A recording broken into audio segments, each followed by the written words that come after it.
Six, rest. Okay, it's 6 p.m. So grab my. I'd like to call the meeting to order. Thank you for attending. And we'll start with the land acknowledgement. I would like to acknowledge that we gather on the ancestral homelands of the Coast Salish peoples, specifically Nooksack and Lummi tribes, who have lived in the Salish Sea Basin throughout the Sandwich Islands and the North Cascades watershed from time immemorial. On behalf of everyone here, we want to express our deepest respect and gratitude for our Indigenous neighbors, the Nooksack and Lummi tribes, for their enduring care and protection of our shared lands and waterways. Next is the pledge of allegiance. Pledge allegiance To the flag of the United States of America and to the republic for which it stands, one nation, under God, indivisible, with liberty and justice for all. Okay, next up is approval of the agenda. Don't we have any changes? No. Absent any change of the agenda, I entertain a motion to approve the agenda as written. Motion to approve agenda is written. Second. All those in favor? Aye. Thank you. Go to the order. Okay, we have quite a few things, and we have some new recruits to start with, so I'm gonna bring our new recruits. Yeah, I've been reading about it, so successful recruit. So, there's that. Okay, So we have another dog, our 10th dog team now. So, and our third little dog. So Kathy passed the last evaluation, so she's official.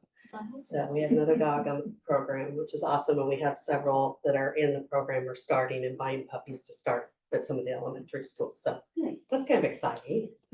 So we're doing well. What's his name? His name is Moose. Hi, Moose. With the, He's a little schnauzer, and I work out of the life skills program. So, I'm in 802 and I help out with the transitions over 804, so it's junior and high school. Yeah. Thank you. nice hair.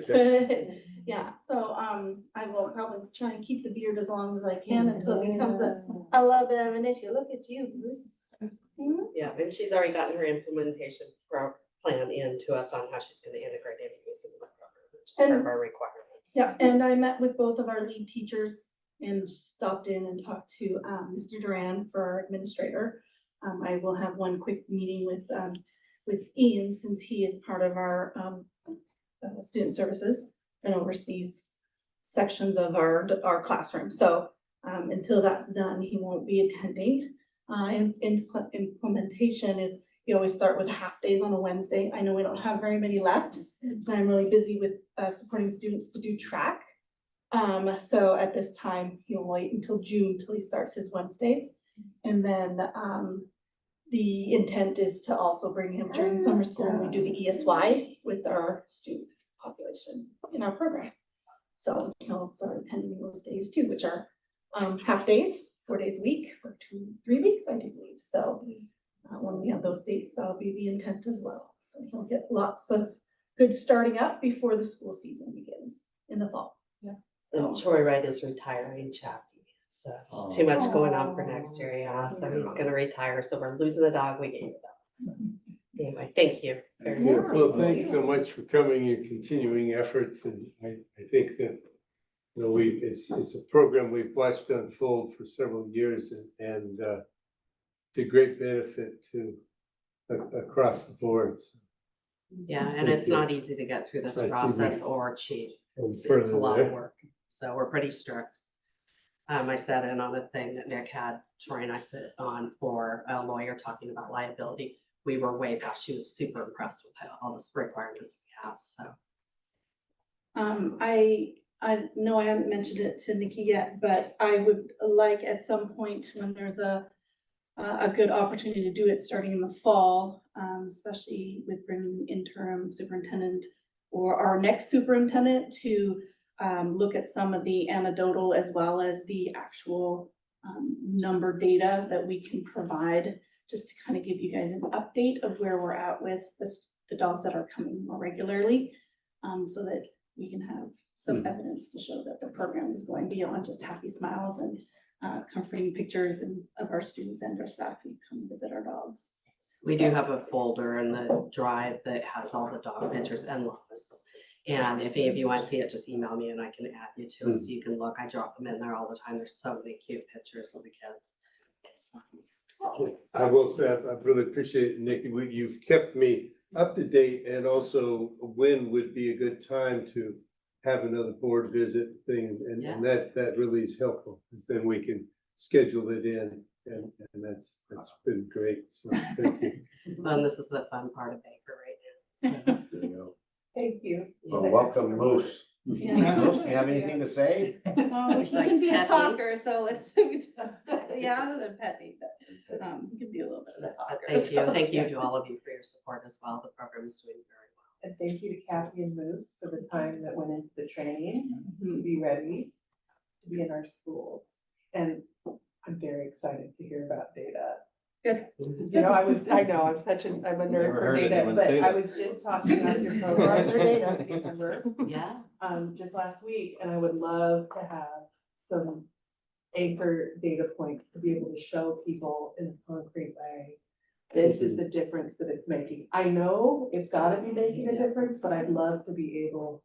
We have a to dog focus written on into that. an IEP plan. These are not for de-escalation. I can tell you lots of stories, Oh. but Maverick, the little white one, is actually written into one of its IEP plans. That's And amazing. instantly will settle down if we give them the dog. I believe it, and that's amazing. Mhm. Thank you all for all of your work. We are down on the video. And he's trying, are we back up? Yeah.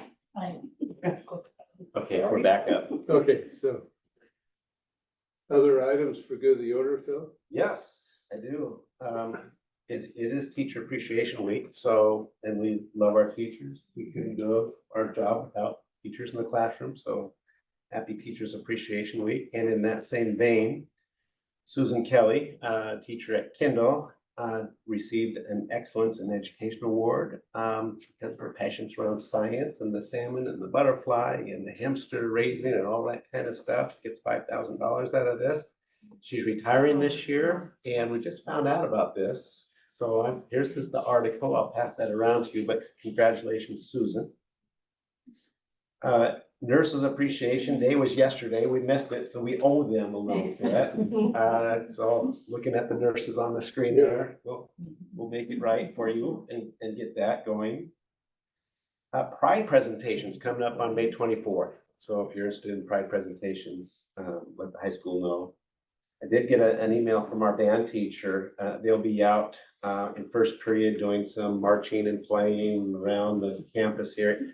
And I mentioned that because I was a band person, and one of my favorite things that I did was marching around the school and making noise and waking up neighbors in the morning and things like that. So it's always fun to see them out there. And the last thing I have is the high school received a grant, and it's on your consent agenda tonight to approve.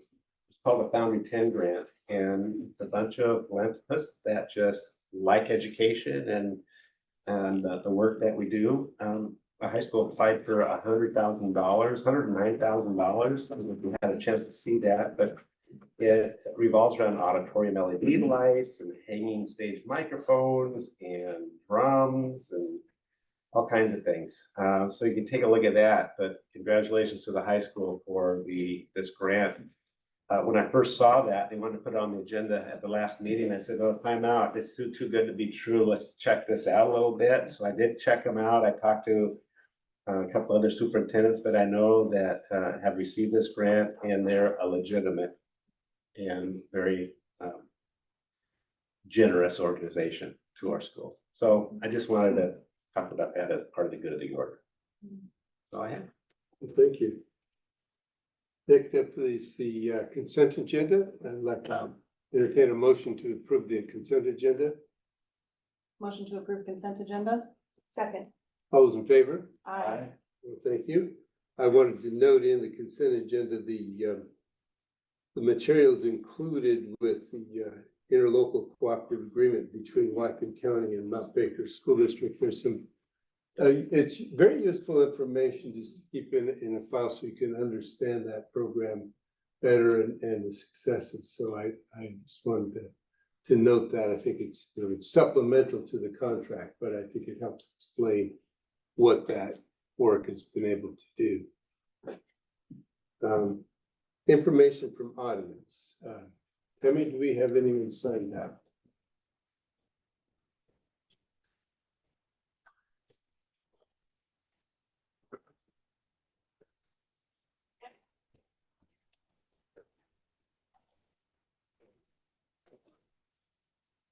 Okay. So first up is Teresa Sigatowicz.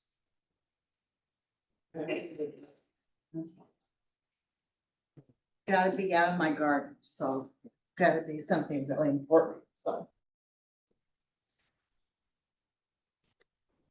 Okay. For the record, my name is Teresa Sigatowicz. I live in Clipper, Washington. I'm a Mount grad. As of last week, there has been lack of impact on the drug trafficking trade in Mount Baker School District. There's been no decrease in the drug trafficking going on at the school, which is very sad. When you're I have like 4 things here. When you're putting together a workshop, I would suggest you getting in touch with the nonpartisan Washington Policy Center, because they will tell you what laws the school board actually has, not what other people perceive you to have or not to have. They are a think tank out of Seattle, and they tell like it is, straight up. And they have like multiple lawyers. They have multiple areas. One of the areas they have is just about education in the school board, the rights and responsibilities of the school board, what they have, what they don't have. The reason why I bring this up is the fact that we have a new law coming into effect. I think it's the end of June or 1st of June. It's the new parental rights law that the governor signed, as it being in effect now. To the point where if you I would hate for the school board to make an inadvertent decision on an item without being aware of what the new parental rights laws show in the state.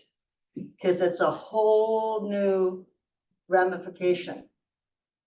Speaking bluntly, the teachers union does not running the kids anymore. The parents are. You cannot have a in-house medical clinic without the parents knowing about it, as was previous proposed. That is no longer available. And there is a whole ramifications of what happens if the parental rights are not addressed. That is why I am encouraging the board to have a workshop with the Washington Policy Center, because they will let you know. It could save you a lawsuit. Thank you for your help this year, transitioning. When you are picking a interim person to cover when he leaves, or as a post and a permanent person, I would encourage you to pick the community leaders in the community. Unfortunately, this school board has leftovers from the old school board, which has no credibility in the community at all. And the school board credibility is digging out of a $7 million hole. And that's what is reality on that. So I would encourage you to have active community leaders come in. I was one of them that was involved with the selection previous. And the community leaders, our recommendations were null and void. We were not even addressed. That was picked someone that we did not pick at all. And that turned out to be a very bad selection. And in the interim, when you're going to pick somebody for the interim, when you leave, let's not have someone that was an employee that was involved in the debacle, the financial debacle and crisis that we had. We don't need to have a repeat of what happened before. We need to have a new clean broom. And the fact that it needs to be, the board needs to stand up and say, we are not going to continue on with the status quo. We're going to have a new focus. And that would be really good, I think, to stand up to the community. Because as I say, right now, the school board has zero credibility. I can't, the community does not believe you. The leadership, the business leadership and the community leadership, for the most part, don't believe the school board. Don't believe in the way they're handling it right now. The fact that you have this, you don't get involved in a multi-million-dollar deficit overnight. So that needs to get changed around. If you have questions or whatever, I'm more than willing to meet with anybody or whatever. Probably going to be in the garden for the next 6 weeks. But yeah, I look forward to this. And as you know, I am very passionate about kids. I know of the child trafficking that goes on in Whatcom County. It breaks my heart. And ongoing child trafficking in Whatcom County, really, really bad. And so it's, yeah, it's just, yeah, I don't, and so I can't go on record, thank you, people, about what I know, because it's not safe.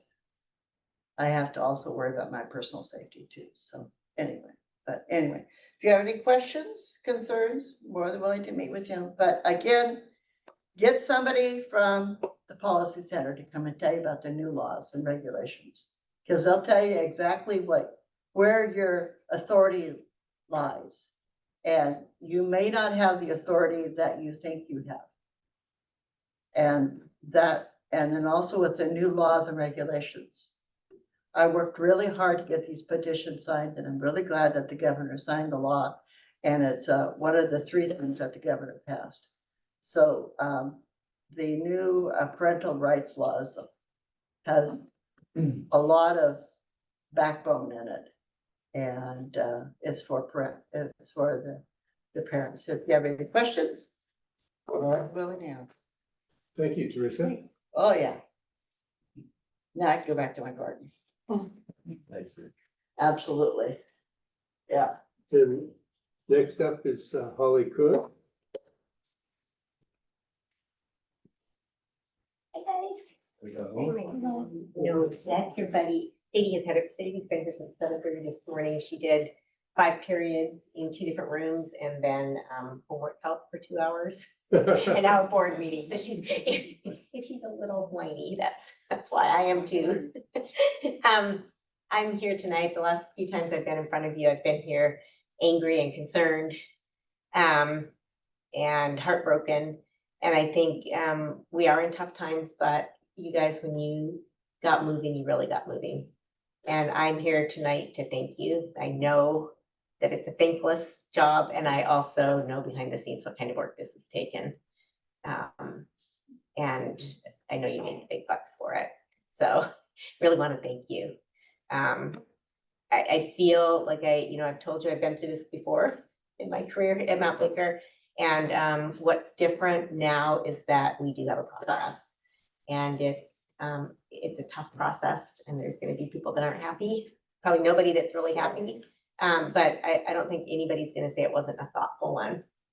and that you did make and are making the hard choices. And it's clear that choices are being made. So I'm here to thank you for that tonight. I'm also here because I did not fill out the survey about the transition because I wanted to come and just support the idea of having Nick as a one-year interim. I think that he's been involved in the planning. And I also think that if we're gonna bring in somebody, if it's not gonna be Nick moving forward, then that needs to also be a process, and it needs to be a process that can be honored in the way that this district deserves. And we can't do that between the time Phil leaves and next school year starts. I think we have a functioning team in place now, and we need to let it function and let this next piece of the plan play out. And then I would also support a full search. And Nick can throw his hat in that ring if he wants to. I think the other piece for me, and you know, maybe at tonight's board meeting, there's going to be some things publicly said that to me, it seems like it's starting to play out that, you know, the road behind Nick is closing, you know, that we probably will not have a human resources director. I think he understands that. And I also would support that, you know, the combination of the human resources director and the superintendent is at least, you know, till we dig ourselves out of this hole and get on, you know, that it's a permanent or a semi-permanent switch, that's not something that if Nick is our interim and then he is not chosen to be our superintendent moving forward, that then he moves back into a director position. You know, that he throws his hat in the interim ring knowing that the road closes behind him. Because otherwise those cuts are gonna have to come from somewhere else. And I don't know what else we've got to cut. So I guess that's my support moving forward. And then however I can support next year in the next steps, I'm happy to do that. But mainly here tonight to thank you guys and thank you for the communication and, you know, working on a plan. It's tough, but it's clear you're doing it. So thanks. And Phil, it's been really great to have you as part of that too. So that was also a good decision, you know, getting Phil here. So, all right. Well, thank you, Holly. Yeah. Molly. Yeah. And that's all signed up. Does anyone else wish to address the board public comments? If not, we'll start with board comments. So Danielle, I'll start with you. Okay. Excuse me. I wanted to start by just reiterating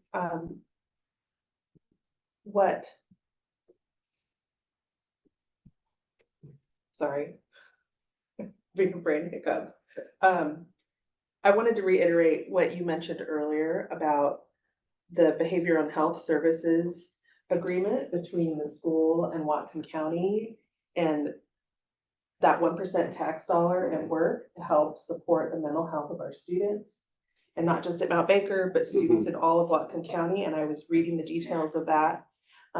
It's really cool and really impressive work that's impacting students in such a positive way. I think one of the pieces that stuck out to me was that for every dollar that we spend, we save $18 in helping our students. So it's not just a feel-good thing. It's actually also financially smart investment that our county has made in our young people and making them ready to have that social emotional work supported so that they're ready to learn in the classroom. So I wanted to just highlight that. And then I also wanted to say that I had the opportunity on May 1st to go to the end of the month assembly at Harmony Elementary and see the students display of Principal Appreciation Day for Principal Matthews. And Mrs. Cunningham's 6th grade students did a beautiful job, almost like some spoken word, almost like poetry, of talking about all of the different hats that Principal Matthews, but all of our principals wear when they're leading our schools. And then every student in the school traced their hands, wrote a message of thanks to him, and then they put it on a big board for him. I think he was pretty embarrassed.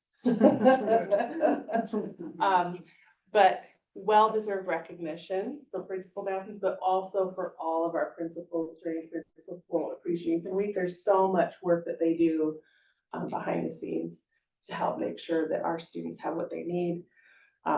Really innovative stuff. Principal Matthews did a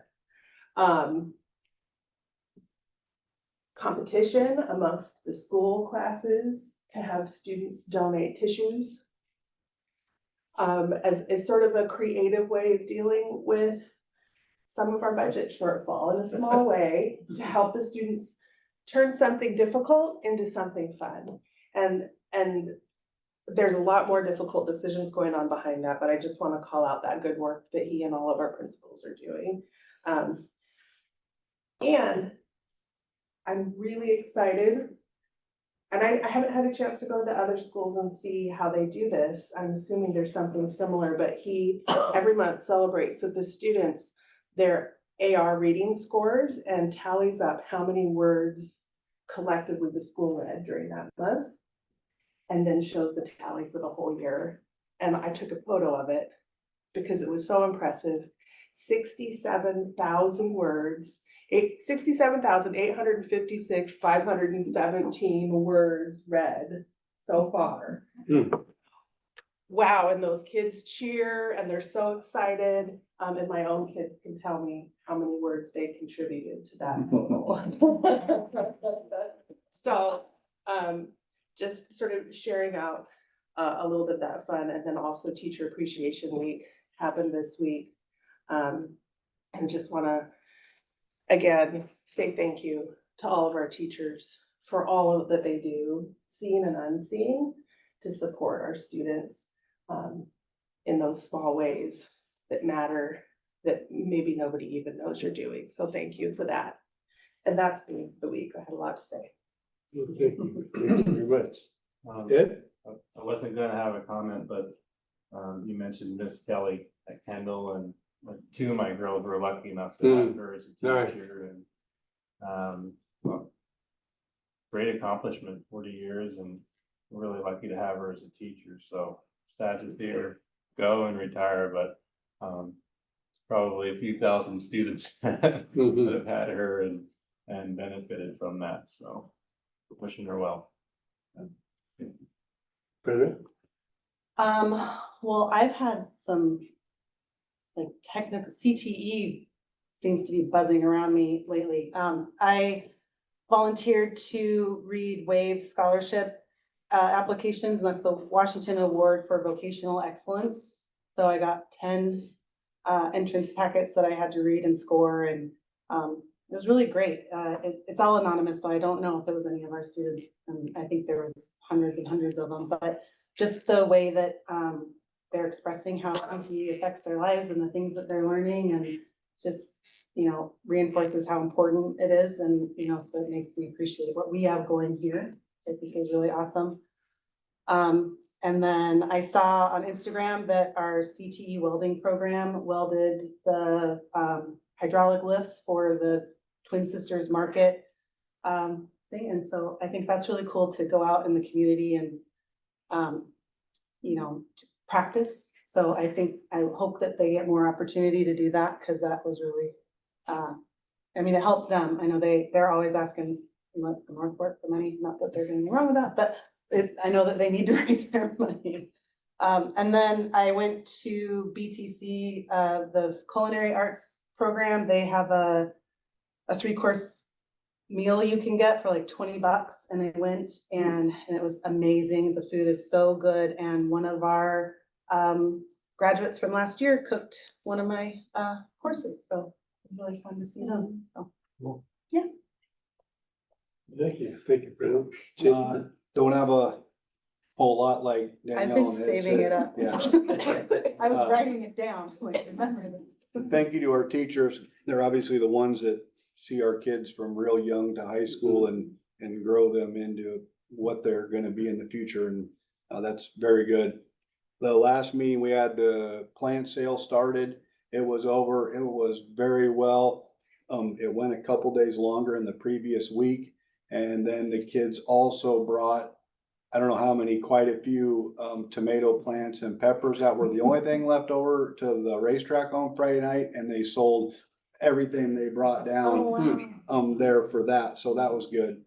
And just one more, the community members, thank them for the handful that reached out with some questions and concerns over the last week. It was great to hear from them and be able to talk with them, and that was really good. So I appreciate them for calling and reaching out. So that's all I got. Thank you, Jason. And I think we all echo what you're saying, and appreciating the teachers, because they are, as you say, the core of that relationship between student and teacher is the core of what we do. There's behind the scenes support certainly all the way through the district, but it's that, you know, as you mentioned, you know, 1,000 children as they grow into adults impacted by one single teacher. And that's impressive. Those teachers that impacted each one of us put us in this position where we are in our lives. So I think that's very good to remember that. As far as activities, I attended the Washington State School Directors Association regional meeting on San Juan Island, which actually was, I turned it into a busman's holiday so that I brought Cindy along, and we spent half the day around visiting the island. So it was nice to do that. But some of the highlights, Friday Harbor, fairly small high school. I didn't quite get the numbers, but kind of comparable to Mount Baker. Very impressive tech program in their and each community chooses with programs such as career and technical education, those things that resonate and fit best in the culture of that community, and tech is the one that they have really focused on there.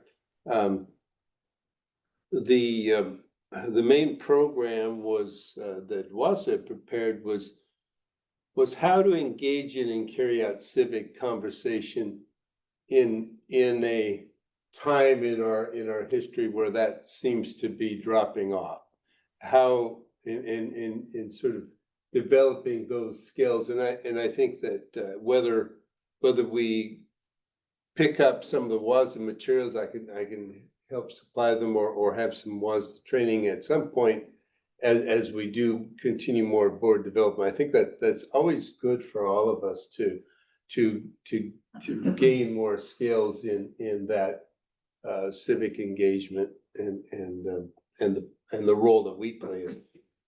And then the third main thing in the meeting was a presentation and a lot of question and answers from Superintendent of Public Instruction, Chris Reckdahl, which my main question for him was, I said we were hoping and expecting from about $700,000 at Mount Baker from this year's legislature, which would have been about probably in the order of 500 million to possibly 700 million out of the legislature, but we only received 115,000, and I said that was very hard for us to take, and what's the pathway forward? And he's, his estimate is the legislature needs to fund at this point $1 billion in the upcoming session, just to catch McCleary up to the current inflation, not to cover things that were left off, but because of a round of inflation that we've gone through the last couple of years, just to maintain where we were prior to that. I think we'll continue to work as an association with the Washington State School Directors Association towards that, and we in reaching out and getting that message across to to parents and community members, I think that's been helpful too. Because the more voice, the more voices that the legislature hears from, the better, really, in that regard. So that's what I had for this time. So next, we are going to adjourn on for executive session personnel issue. And You can go to my office. I'm gonna guess that what? We can go to my office. We can adjourn to Phil's office. How long would you like to take? Do you wanna come back at 7 or is that too long? Yeah, okay. So I it's approximately still haven't 25 minutes. finished. What's that? I haven't finished all my reading either, Okay, so. about 25 minutes then, and then we will resume with the board meeting after that.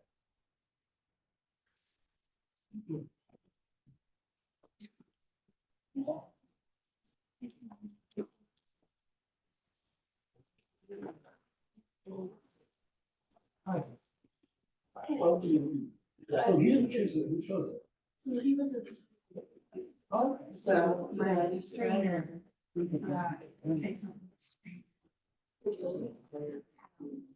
So Tammy's here. Hey.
So anyway, so it was pretty humorous, so that was like a funny teenage business. Oh, did you want to go see some other people? Thank you. Yeah. Because, we love drama, let's, I love size, so.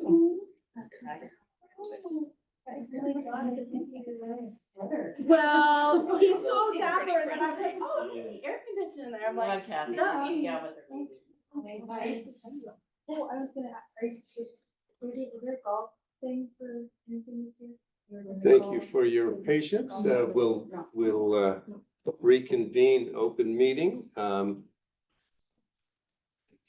Starting with Mount Baker policy action items, Mount Baker policy 2004, performance improvement goals, second reading. And we've looked at this one already. Any, if you want to introduce the second reading. Phil? Yeah, just to add to it, remember, these are performance goal improvement goals, revolve around school improvements, our strategic planning, your board goals, using the Washington School Framework process, the SBA, ELA math from the state, looking at graduation rates, attendance rates. And within the policy, it talks about let's establish goals 90% by 2020. It's just a good policy to look at and to move towards. This is what the state is moving towards and has moved to. So we're basically updating what the state is telling us what we need to do. Policy 2004, asking you. Any questions, thoughts on? This is like school improvement plans, or is it something else? Well, so we've been doing the school improvement plan portion of this. Oh. Whether the format's precisely according to the state expectations or not, I think we're probably pretty close, if not. I think the part we'll add, and I think I asked you this last time, Bridget, is coalescing on the elementary level for the district improvement plan, which we've had in the past, and this is redoing kind of that step, which I'm presuming is the easiest part of it. But the hard part is really at that. Am I? Yeah, I mean, the work is being done, like you said. Right, yeah, it's cool, it's, yeah. So it shouldn't be, staff-wise and time-wise, shouldn't be a major departure from our current process, but it will help us as a district and as a board then have that ensure that particularly at the elementary, we have that coalesced improvement goal. Guess what I was trying to understand is connecting the dots between our performance improvement policy, our district-wide plan and our monthly board activities and how these are all connecting and supporting one another. And I was questioning whether or not an annual report is the right frequency to do what needs to be done. Yeah, let me help with that. So the board needs to know what's going on. So that's the annual report. So based on that annual report and the data that we gather around graduation rates, attendance rate, SBA scores, and so forth, is what you use then to update your next year's school improvement and be more specific around those goals in the schools. So if your graduation rate's at 78%, so now we need to know we have to be at 90% here in a couple of years. What's our next step in making those goals? Are we on track? Do we have the right initiatives moving forward? So that gives you that information so you can have those discussions. Mm-hmm. I think what you're getting at, Ed, is that back and forth feedback loop being the floating time. And I think what the purpose of this is your longer term, the more mid-term strategic roles, so that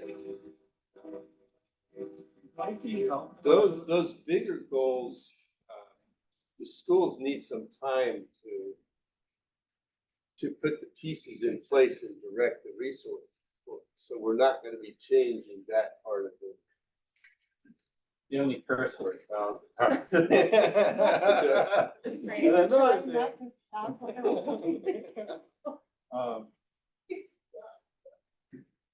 Maybe it'd be helpful to have a study session. I don't know who needs to be involved with it to help talk about performance as relates to our district-wide plan as well. How we're implementing that into our month-to-month board meetings. I don't really feel like I have a goal on that. So are you looking for this to say that we do it more often? Or, because I don't know that we need a policy to say that we'll do it more often, we just at least need to say that we'll do it. It has to happen at least once a year, and we can get as much or as little information given to us throughout the year as possible. So Maybe that's what I started off, and now I've kind of changed, and I'm just saying, looking at this as an opportunity to talk about a performance improvement plan as relates connected to our strategic plan, as connects to our month-to-month operation. Do to kind of get a handle on that. I like the concept of aligning all of those pieces and thinking about how our board work is contributing to and in a sort of formative assessment, like an ongoing assessment check-ins on this final cumulative annual piece. And you know, Ed, it's a lot of our school visits. I remember your feedback was, okay, instead of saying your goal is to increase this by 3%, what's this external target we're trying to get to? And what I like about this policy is it does give us that hard external shared target, right? 90% graduation rate. Let's aim for that and measure against that. Yes. Right? Instead of saying, let's try to do 3%. Let's aim for the end goal. Yeah. And so that I think that there's good stuff in here, and I think, like Brenna's saying, there's room for us to do what you're talking about without it having to be in the policy just yet. But I like that alignment concept, right? Can we make this not just a once a year conversation? Right. The report is due once a year, but can we be checking in smaller ways? Right. would that be something that's more like procedure? Or is Yeah. that, That's the procedure part of it. So you have the policy, you have what you have to do based on policy, but the procedures would be having a retreat. A half-day retreat or a full-day retreat, bringing all the principals in, talking about what's happening at your schools. And based on this policy, what are your goals based on this? What are school initiatives? How are you doing, getting there? And then as you go out and talk with principals and I really like the way we did the visits, is you're getting a report from them about their specific work or in their individual schools. So most school districts do have a work session and a couple of work sessions throughout the year that monitor and help set these goals yearly. To check in on them before Absolutely. Right. the report is due. Yeah. And, Yeah. and as relates to our strategic plan. Yep. Yep. As well. It needs to be aligned, firmly believe it needs to be aligned, strategic plan district-wide, and then the individual school plans, based on their demographics, based on their test scores, based on their school initiatives. And board work, Yes. that beautiful schedule that Nick made for us, right? How can we detail that out to include checkpoints for this? Is that kind of what you're saying? Yeah. Yeah. It makes sense. I like that idea.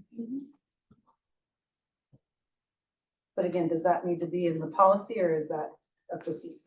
Procedure and in the your calendar of Yeah. activities throughout the year as for board. Does that seem reasonable? So does that make sense to approve this policy as is and then how we implement it be the procedures? Yeah. As well as, that you don't even write everything in procedures that we do. So we're having lots of other activities or reports on test results or whatever periodically that are just engaged in the board's regular course of work. It may be in the superintendent's report, it may be maybe a report from the curriculum director or as just parts of our school business. So if we're okay with approval of policy 2004, I would entertain a motion to accept policy 2004 for second and final reading approval. Motion to approve policy 2004, second and final reading. Second. Those in favor? Aye. Good. So next is policy 2230, transition to kindergarten program. And this, So I think this is an exciting program. Bridget is leading this program. TK, we're looking at Acme being the school to start it off. Many school districts have more than one TK program. But this will do a few things. It'll capture some of our kids and families that may not have access to preschool or daycare or some others. It's a full day program. There is screening tools that are called out in this around ages and, you know, how developmental progress, observation, communication skills, motor skills, find all that kind of stuff that our teachers and Bridget would be looking at and bringing our young kids in. And I think the other part of this, I think we need, you've heard me say this before, I think we need to market our school district about some of the good things. We may be able to retain some of these kiddos. Anyway, the flyer that Edie Cotton helped us create, I just think it's a good policy to have. We have to have a policy to have a TK program. I think it's a good way to, a good move for the school district.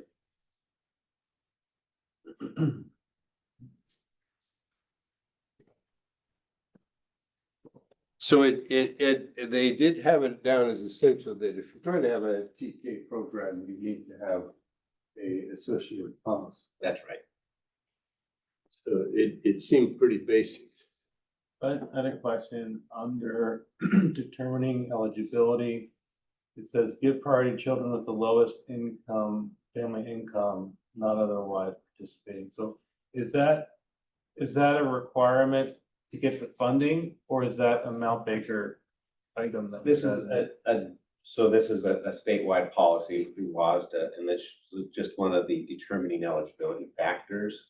We do our best, including families. Right. And that would be one of the determining factors. We're hoping to get 18 kids on our list, so. Right. Yeah, yes or no, yes, yeah. I'd like the idea of, you know, middle income, you know, working people that might want to move into our district would have the opportunity to do that also.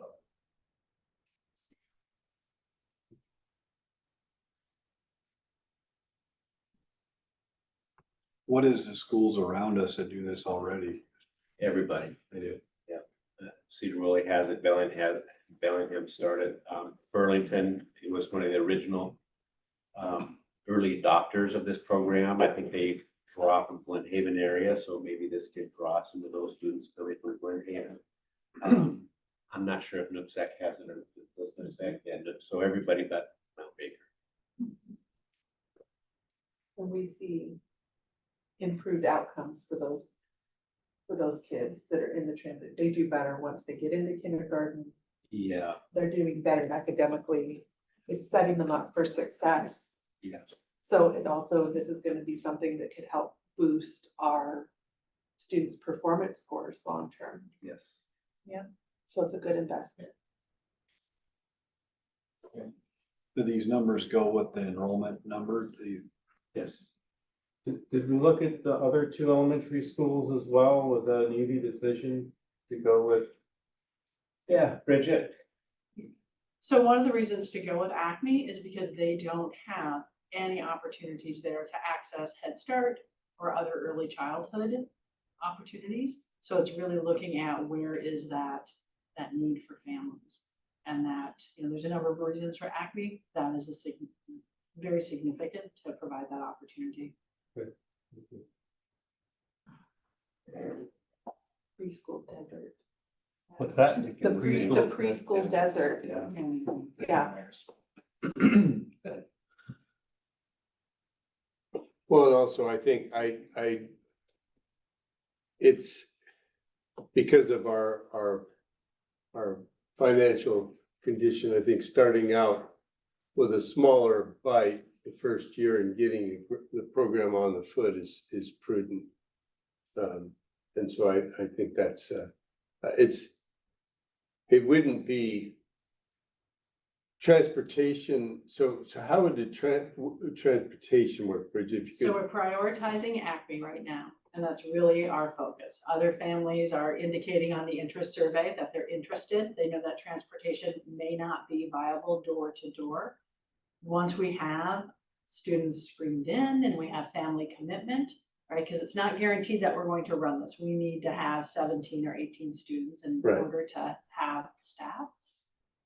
Then we'll see. It could be a family is taking them, or if we have a pocket of students in the Kendall area, we may be able to provide that transportation. So we're not saying, nope, if you're from Kendall or Harmony, you can't access it. But one of the other parts for TK, the tenants from the state, is that we don't want to take away from existing programs. So we don't want to take away from childcare facilities that are already serving students or other programs. So we're excited. We have, people are filling out the interest survey already. And so we'll just keep an eye on that and then begin the process as soon as we have enough families interested. Do you mind saying a little bit about the funding or where that comes from? The funding is just like any other student. We would get that allocation. It's So full, we So- would get allocation from the state for Yeah. those, it's full-time Yep. funding. that's. So, amazing. and 17 is based on the number that it's a reasonable number to be able to self-fund the program with, Yes. with the With basic a ed teacher and a allocation. paraeducator, yeah. So we need So- 17 to run. Anybody beyond that, do we have a cap? I would say for our teacher and for those students, that isn't capped. 17 for, Yeah. that's a lot of young people. That's a for- lot of young Yeah. people. And it's not kindergarten, right? We have to keep in mind the developmental needs of a 4-year-old, Yeah, Yeah. so it will be different. Yeah, and then social skills, how to do school and academic work. Just think how far we have come as systems. Where we had half-day kindergarten not too long ago, full-day kindergarten, and now reaching down to transition. It's just extends our pre-K-12 Right. program. Yeah, if we can pull this off, this would be a major step for us. Mhm. And then you can institutionalize it. You start to move kindergarten age down a year. More or less. well, you wouldn't call it kindergarten, it would still be pre-K. Okay, I'm saying the wrong thing, but you are half a year average. We know what you're saying. We got it. For the experience of the children. It's not the same. But it's a covering a year that we didn't have covered. Yeah, It's and what we've been trying to do for many years. that access to pre-K education is part of what can contribute to a long-term divide socioeconomically Mhm. between groups of people. If parents can't afford or don't have access to good pre-K for their kids, those kids show up to kindergarten at a disadvantage compared to their peers who did have access. And that difference can carry forward for many years. And so if the district can help provide that access, we are, bringing kids into opportunity that they didn't necessarily have, to help. Yes. And the better prepared all of the children are, the more robust the classroom experience. for everybody. for all of the children, whether they were in transitional K or not. Where when the teacher has such a broad differential, it's hard to pull together a program that works across the classroom. And and I think being able to address it at an earlier age, you get far less of a divergence. If the earlier you can address that the differential in experience as kids come together in school. Well, and it's interesting, if we're selling Mount Baker. I remember as a parent, looking at different districts pre-COVID for my kids, Mount Baker. Kids' kindergarten readiness scores were some of the highest in Whatcom County. Mm. So if we can keep that as sort of a strength that we bring to the community and help people know that this is a strength we've had a history of and that we are good at supporting those kids to be ready for kindergarten. That could be a draw for families. Good. Yeah. Mount Baker supports kindergarten ready. Yeah. Yeah. In the fun. So any other questions, comments? This policy seems to be ready for first and final reading, and I think we're moving ahead with trying to collect the children and the families, so we really need to have this in place. So I would recommend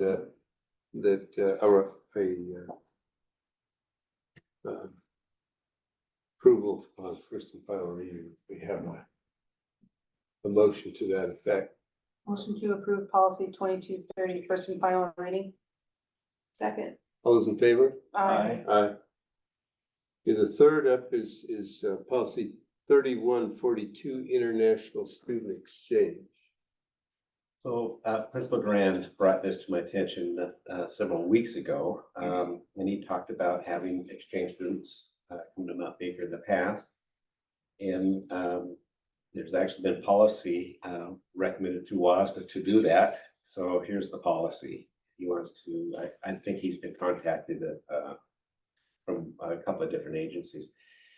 So I helped put this policy together way back when Right. in another school district. This just talks about what students need to do, what parents need to do, what districts need to do. There are some procedures in place around J1, F1 visas that talk about long-term stays, instructional programs, what students are expected to do once they get here, what host families are expected to do financially and how to support those students. We can get into the procedures, but one of the things that we would have to talk about, and I think would be a principal call, do these students walk at graduation? They do not get a diploma, but you know, something like that. But it is a policy we need to have in place to have international students as students here at the Mount Baker High School. Yeah, it's like the main element is just defining which visas students have to qualify and which ones don't qualify. So that's really there. So that their attendance is in alignment with the restrictions on the various types of visas. Any questions, comments? I'm curious about the funding question with international students. Is that funding coming from the state? Are the students self-funded?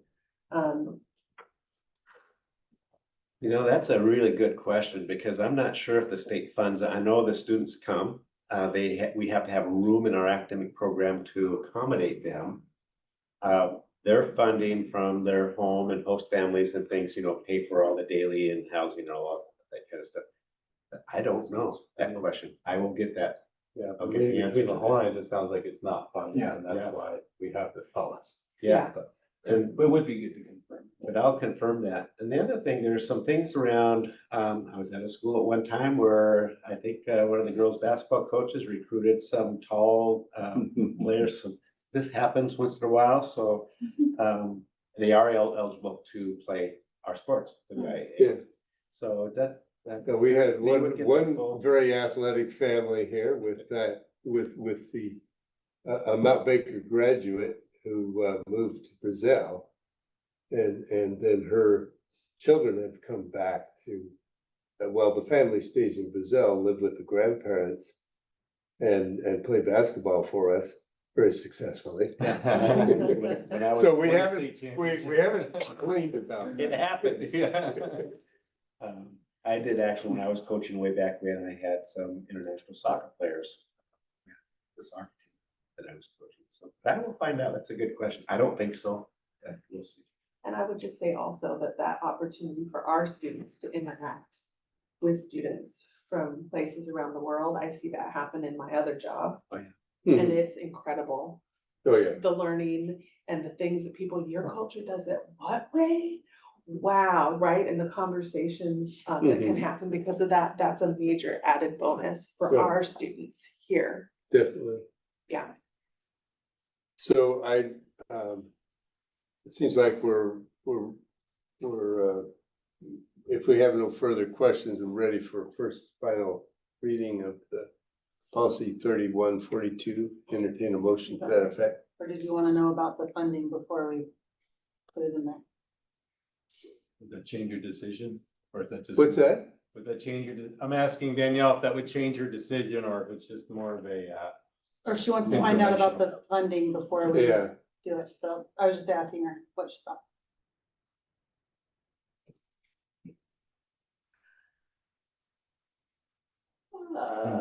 I feel like that's an So important Danielle, is piece. that a curiosity or is that a make or break in terms of having students here? I think it shifts the way that you think about the corollary procedure that goes with it, right? If it's the district that's funding it and there's no money coming from the state for those students, we might have a cap of what we can afford. If the students are funding themselves by paying to a third-party program who Right. gives us their tuition to cover the expenses of having them here, et cetera, then there isn't a major cost to the district. But I feel like that's a piece that I would want to know a little bit more about before making a final decision. Not to say that this isn't an incredible opportunity or value added for our district, but just that because of our mindfulness around expenditure right now. So what we could do, that would be part of the procedures. So you talked about a cap. Yep. I think we're talking about a small number of students. Yeah. Correct. So, I'll get the. But the wording here covers that though. The Does. fourth paragraph says the district will admit such international students when admission does not adversely impact the instructional program of the district.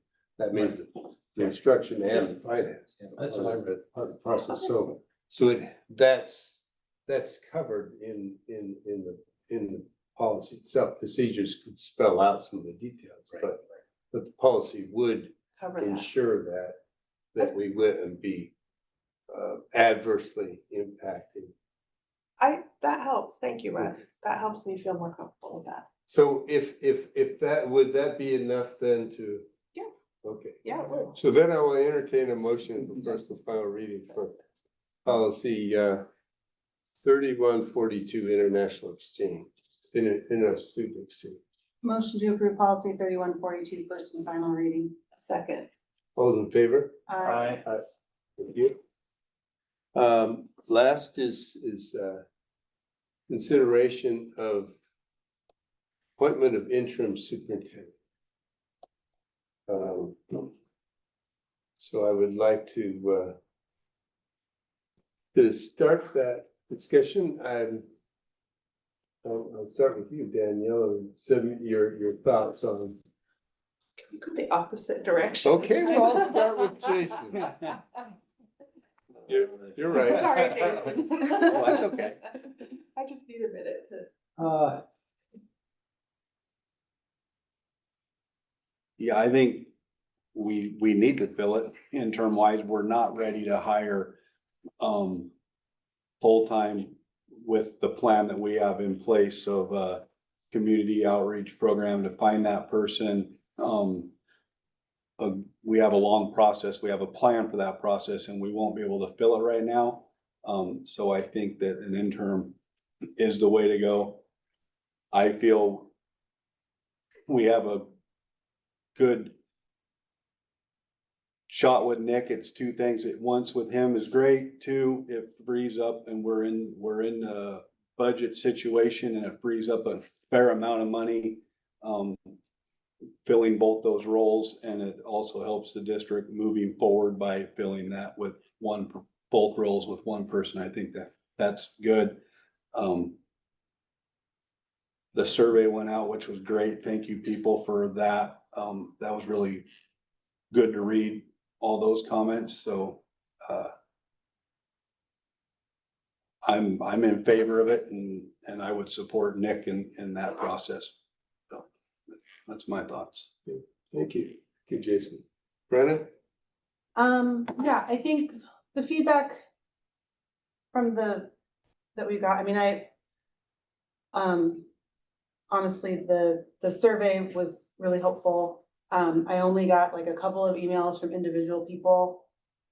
And I think that we're getting down to the point where we don't have a lot of time. I mean, Phil's leaving in the end of June, no matter what, even if we don't find anybody or can't find anybody or whatever. And so, you know, I think we've talked a lot about the process that we're looking for the permanent superintendent search, which is expected to take 4 months at least, you know, and that's because we want to have as much community input and employee input as we can possibly get. I know that that's been a point that people are, you know, really upset about, that they haven't been a part of it, and I can totally understand that. I think that I want to do that right, and rushing into it by the end of June is not right. And we can't not have anybody, so who's gonna do it? I'm happy to say that I think Nick would do a good job. You know, and we only had one person who said yes to be our interim superintendent in the first search anyway, so it's, You feel? yeah. And Does that that was mean I great. got it by Only one. default? What? I got it by default? No, you were the best also. Yeah. And I'm sorry that I keep pointing that out, but I think that in the interest of sticking with the financial responsibility that we have right now, that is the best option, is to move Nick into that position, combine those two, and then, you know, eliminate that HR position going forward. Unless at a later time there is some sort of need that we have it, but right now we know that we don't, and we have somebody that could fill that position until we find a permanent person. So I would be for putting it in that spot. Ed? Well, it's a complicated decision. There's so many different factors in that, and you know, you think about one thing and then you think, oh, there's this other point, and so many different things. So I did spend some time talking to people in the district that I've gotten to know since they've been, and I trust their opinions. I've read through all of the feedback, both for and against. And there was a lot of good points made, and I appreciate that, because moving forward, we've got a lot of work to do moving forward, and that'll help, I think, reinforce some of the things that we need to keep in mind as we move forward. I would support moving Nick into the interim position. Thankful that we have someone that's willing to do that. I agree with what Brenna said. We are combining two positions And I see that as not going backwards. I see those as staying together, so that when we hire a permanent superintendent, that those positions stay combined and we continue to realize the cost savings associated with that. I think we got really lucky with Phil. I'm not sure, lightning would strike twice there in moving forward. I just want to say that I know there's a concern that when we go for a permanent superintendent position, that there's kind of air quotes around the word search. Yeah. And I am fully committed to ensuring that we have a full and fair process, and that we hopefully have a problem that we have multiple good candidates to choose from. Yeah. That is the goal. I don't want to disrupt our district office. I think we have a good team here. We've got to really focus on the finances. Phil's done a good job of getting through a lot of challenges. We now need to maintain the work that Phil's done throughout the rest of this year, and the work that Brian's done as well. I'm real happy with what he's done, and I don't want to disrupt that right now unless we had to, and I don't really feel like we have to disrupt the good things that I'm seeing in the district office. So I think that about covers it. Yeah. Okay, so the survey that we did of all of our employees, I again want to echo what other folks have said, to appreciate the folks that took the time to fill in that survey and share their thoughts with us. And Jason, you pointed out to us, right, some broken down stats on that, and so I just want to share those out for transparency with folks. Of about 300 employees, I know we have a little less, we had 58 responses. So thank you for those that took the time to do that. That's about a 20% response rate. That's enough of a response rate that we can say that it was a decent amount of feedback, but we do still have sort of a silent majority there. As a board, we kind of have to guess what that means. Does that mean the silent majority is kind of okay with what seems to be moving forward? But just to break that data down a little bit, of the 20% of our employees who responded, there's a pretty hard split in that data and a pattern emerging between sort of two groups. There's a group that's in firm support of having Nick be in that interim role for a variety of reasons, partly because of his experience with the district and that people trust him. And then there's also the pragmatic side of not spending extra time and resource on doing a more robust interim search when we're going to have to just repeat that process again next year for the permanent role. And so in terms of practicality, the folks who are in the hard yes camp are saying, let's just do this because we know Nick, he knows our district, we trust him, and because it's pragmatic. It saves time and money when we're already in a difficult situation. The other 10%, there seemed to be sort of a pattern of, I think, frustration that's carried over from our previous administrator that is made Nick guilty by association. I just be really candid. Yep. And there's still a lack of trust. And those folks are looking for an outside person, more new ideas, fresh insight, fresh perspective. And I think they found that in Phil and maybe want to see a continuation of that. And so I want to assure the folks, the 10% who took the time to respond and raise concerns, that the board and one of our main jobs is to do a robust and thorough search process for that permanent interim position, and that is our opportunity to look and see who those fresh perspectives might be. We got a good chunk of that with Phil's perspective in the last few months, And so the board has heard that concern. That's part of why we wanted to bring in somebody new to bring that fresh set of eyes. And that we'll be continuing to have the opportunity to do that in that full search process next year. So I don't think that the board is ignoring those concerns. I think we want to honor those concerns, but I think there is a good argument to be made for the practical route, for the known person. And I also want us to be mindful that there's a lot of really tough, difficult decisions happening right now.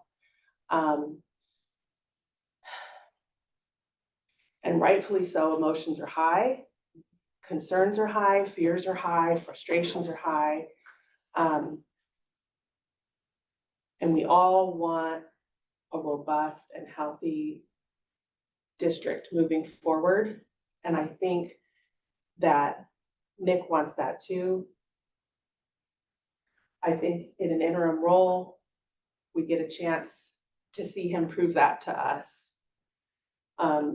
Right, he's gonna be, and hopefully he'll be up against some tough competition. And he can put his hat in the ring when we do a permanent search if he so chooses. And if he beats out that competition, we're the stronger for it. If somebody else is the strongest out of that applicant pool, that is our job as a board to pick the strongest applicant of who applies. And so I really just want to say that I'm committed to that. My sense is that the board is committed to that. And hopefully that can help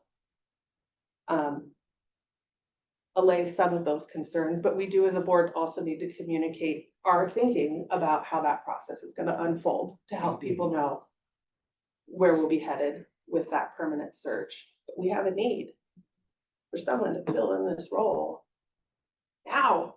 Yeah. Now. And so there, that's my thoughts. Good. Well, for me, first of all, I wanted to thank all the people who filled out the survey. I think that was very valuable for us, and also people who contacted me directly, actually, I think both outside the survey, the emails and direct contact were actually significantly less than I thought there would be. I think that's kind of in itself a bit of a message. But it's all valuable information as we look at what our leadership challenges are and kind of addressing those and understanding them. I think our leadership transition plan is actually moving along pretty well. When we were first faced with having to come up with a leadership transition mid-year with Mary leaving, I think we decided to choose an interim superintendent because we knew we weren't ready. We weren't in the position to do that otherwise, and we had some really tough work that had to take place and is taking place in this time frame to get us back on track in a short order and get our trajectory going in the right direction. And I think we are. I think we're really you can see the direction we're heading, and I felt that we couldn't go out and look for a permanent superintendent until we could offer a place of work where that permanent superintendent could have at least some sense that they could be successful, or they wouldn't want to even. I am concerned that if we don't have that opportunity for success, we would probably not see a very strong candidate pool. I'd be surprised to see a strong candidate pool in that case. And I think that the plan that we've been following is actually leading us in that direction. Phil has agreed to work for the rest of this school year, so to be able to carry out that plan of waiting until next year for full superintendent search, we obviously have to do interim again for this year. And, you know, as you mentioned, I think I'm fully supportive of a full superintendent search once we implement that starting during this next school year. And doing that in a timely manner, so we're offering position in the time of year that we're likely to get a full application from candidates. And I think, you know, Nick has had a chance to work alongside Phil, which you've been a great mentor, and I think that your offer to continue as a mentor coach is important to our district, and I really appreciate that. I think you've shown the leadership team what good leadership looks like. What are the elements? And that role model is very, very valuable. So I really appreciate that. And I think that it's critical to our success. You know, I think also we're thinning out our administrative team. We're reducing positions. And in doing so, if we were to bring on a separate interim superintendent now while we reduce positions, we wouldn't have the institutional knowledge for that person to have anybody actually to talk to with, you know, what is that part of our operation and so on and so forth. So I think that having Nick move from his current position to interim superintendent brings along that institutional knowledge. There's no up to speed time needed, and 1 year is a short period of time. 6 months, it's going back very well. It's probably not going fast for your wife, but it's going fast for the rest of us. And it does. It's a short period of time that will get us in position to make that full leadership transition. So I support Nick as interim superintendent. And I think the other thing I think we would need to do going forward is cement our team together. And that's that combination of the board and the overall district administrative leadership. So the board superintendent relationship is key and critical, but I think that we've had enough kind of push and pull on and stress on our district as a whole in the last period of time that I think that something that we've done as a board in the past, probably I'm the only one that was on the board when we did it last, was in our summer retreat, have part of that combined with the overall district administration, including high school, including just building principals, which I think would give us a chance to really kind of get off to a bit fresher start as we're looking into our next school year and how we make these transitions and very continuing to be tough challenges. I mean, I'm impressed with how the district admin has been able to piece together the budget that we're trying to, you know, piece together now and maintain as much of our program as we can. But those are stressful times. And I think understanding each other and where we want to be and where we want to go is very critical to moving through as a team. So that's where I'm coming from. So Any other discussions?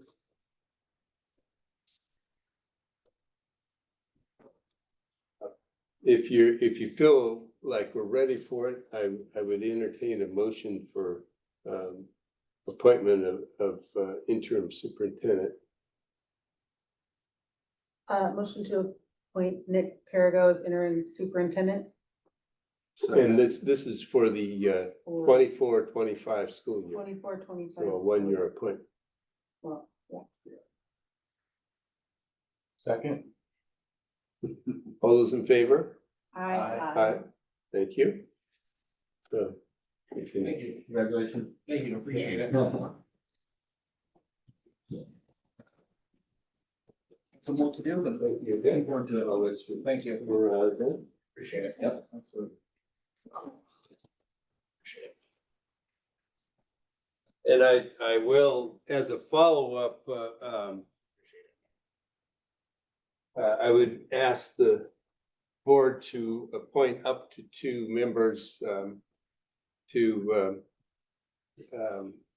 negotiate details of the interim, a draft interim contract.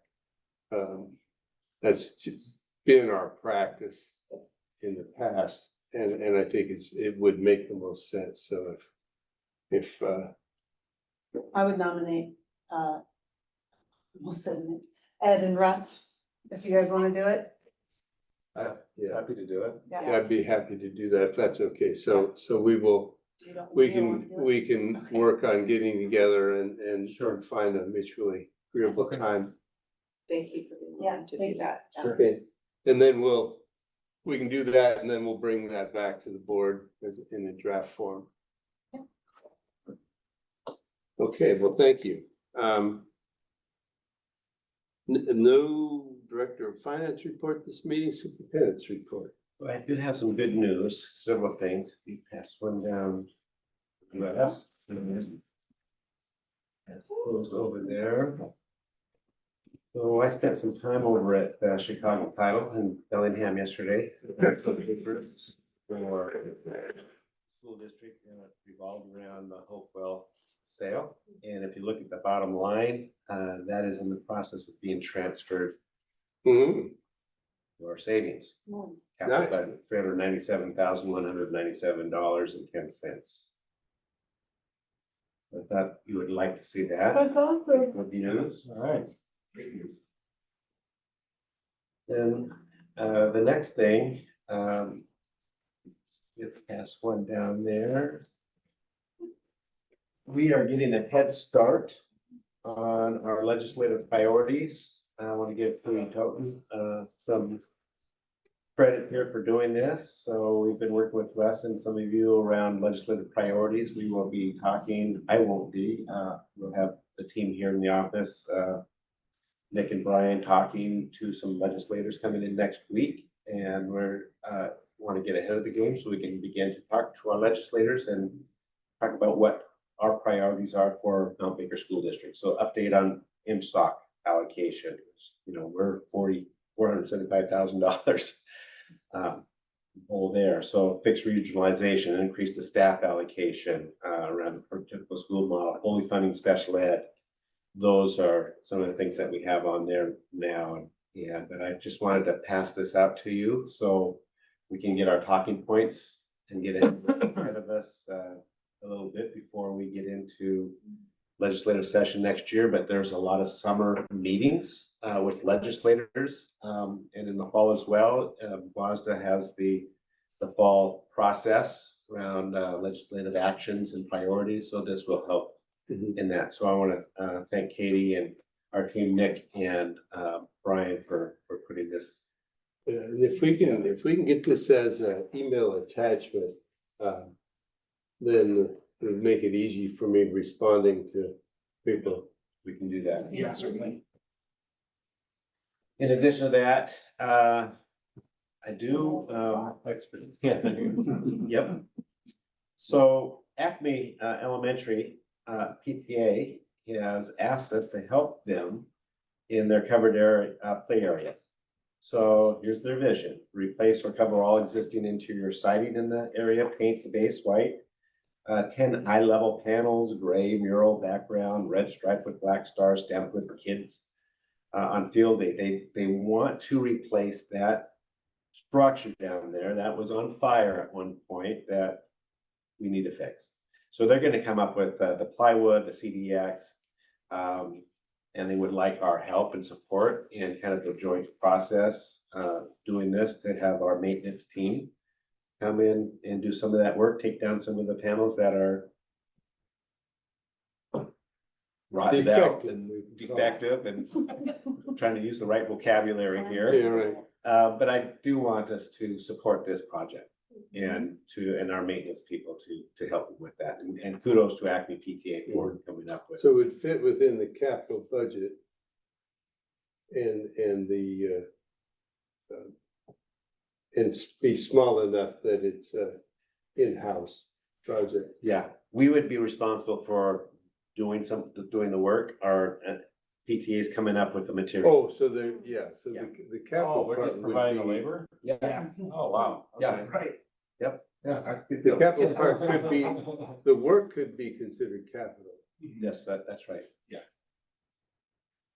So, I just wanted to pass that out and, get that out there, and kudos to, again, to Acme PTA for moving this forward. Phil, one more thing. Yes, sir. When I met with them this morning, their goal for the jogathon was 10,000. They raised 16,000. So that's a huge testament to Acme and a lot of the work they're doing. Awesome. Yeah.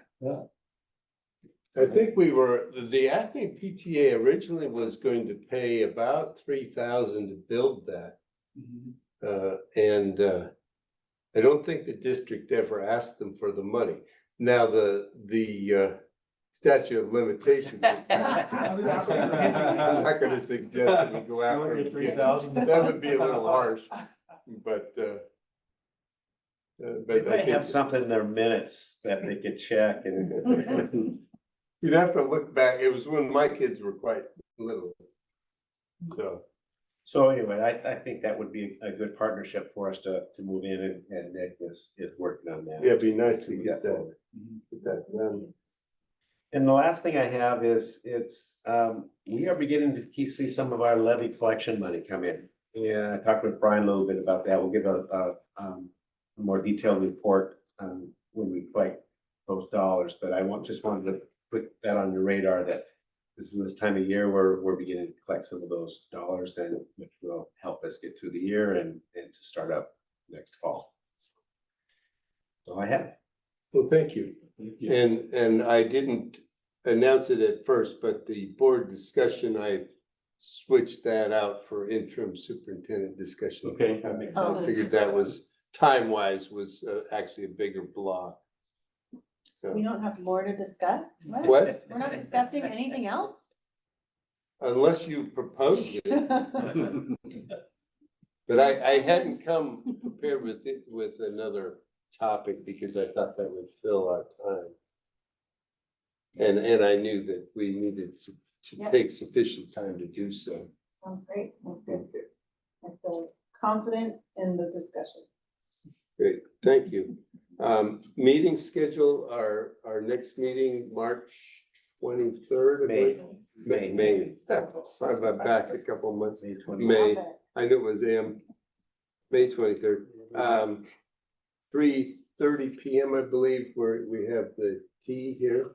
Yes. Is that the right time, Ken? Yes, May 23rd for. So if you're able to come for the retirement tea anytime prior to the board meeting, but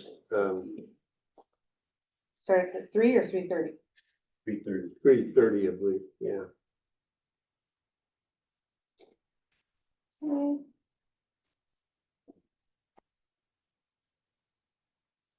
And then executive session, we have one bargaining update, and we'll take, how long, Phil, you think it's I don't think we need more than 30 minutes. more?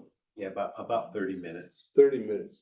So take 30 minutes and no decisions to follow with the, so that will be, we'll adjourn at this point. for executive session and I think we can sign the paperwork before we start. We'll invite Nick in.